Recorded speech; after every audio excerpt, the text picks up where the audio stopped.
Yeah, I know. It's been a while. Well, quit bitching about it. And let's talk about it.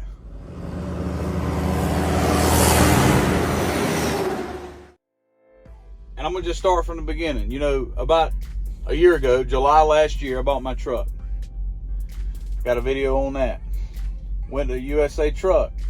I got a video on that. Went to JB Hunt. Made 2 videos on that.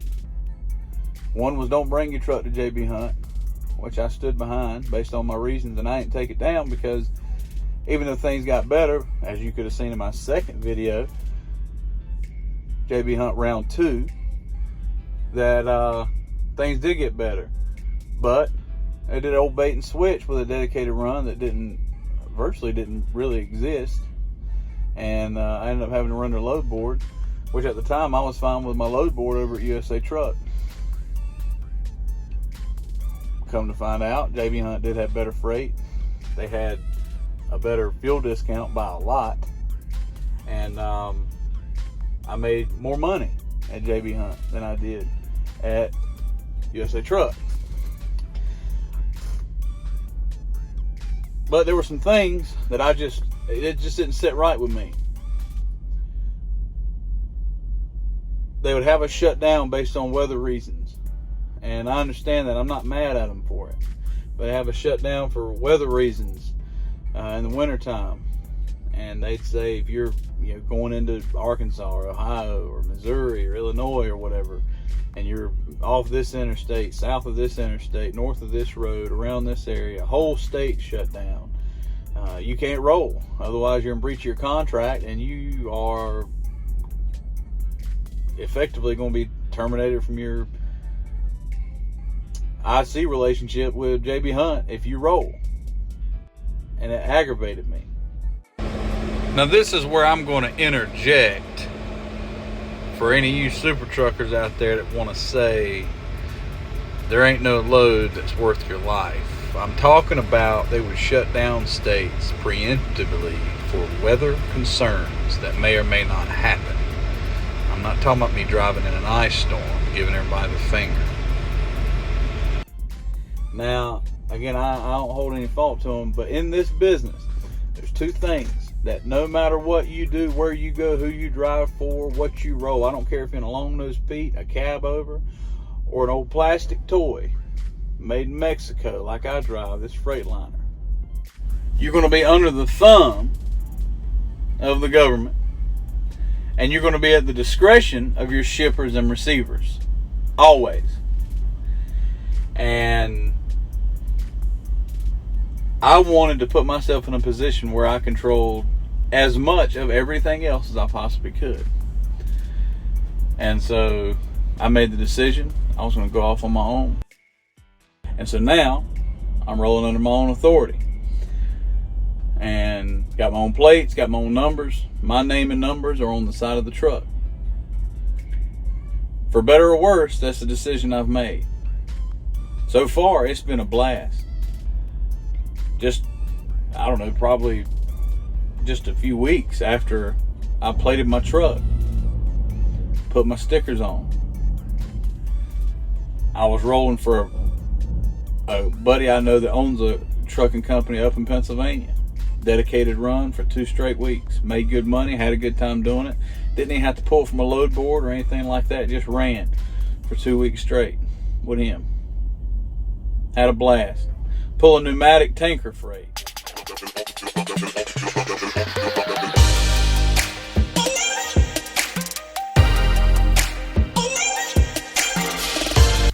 $80,000 gross.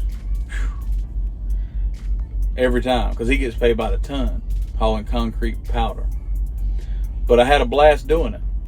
Made good money, and I don't regret the decision I've made. Multiple reasons. One is I'm calling more of the shots. I can't say all the shots because I don't think in this business you're ever calling all the shots. Let's reference what I said earlier about point 1 and 2 that you don't have any control over. But having a blast out here doing it, and for better or worse, this is what I'm going to be doing.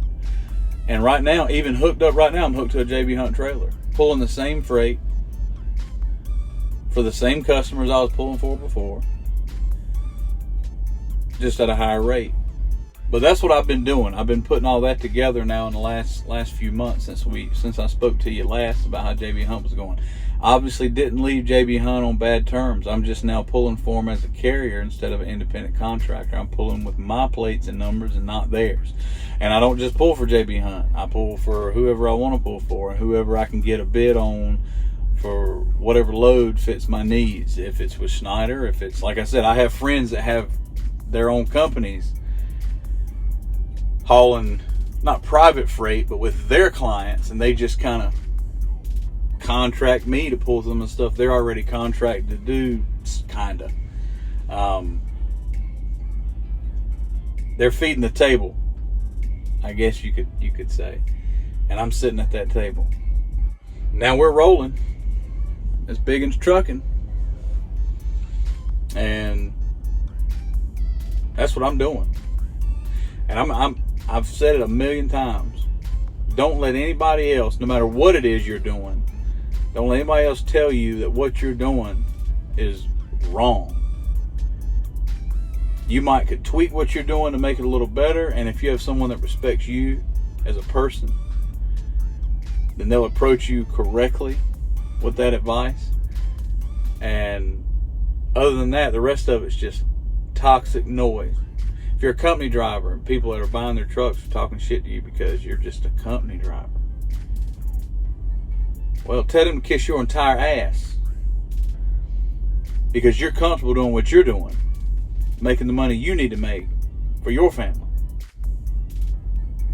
If you're somebody who bought a truck and you got company drivers saying that, well, in this economic environment and all, everybody becomes an economist all of a sudden when you start telling them about the shit you're doing with your money, right?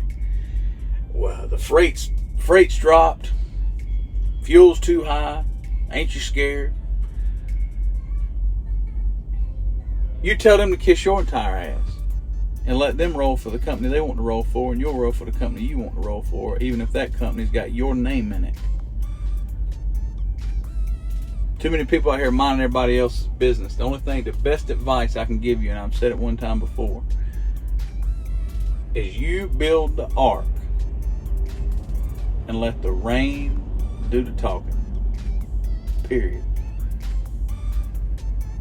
Until next time, drive on, driver. Y'all stay safe out there.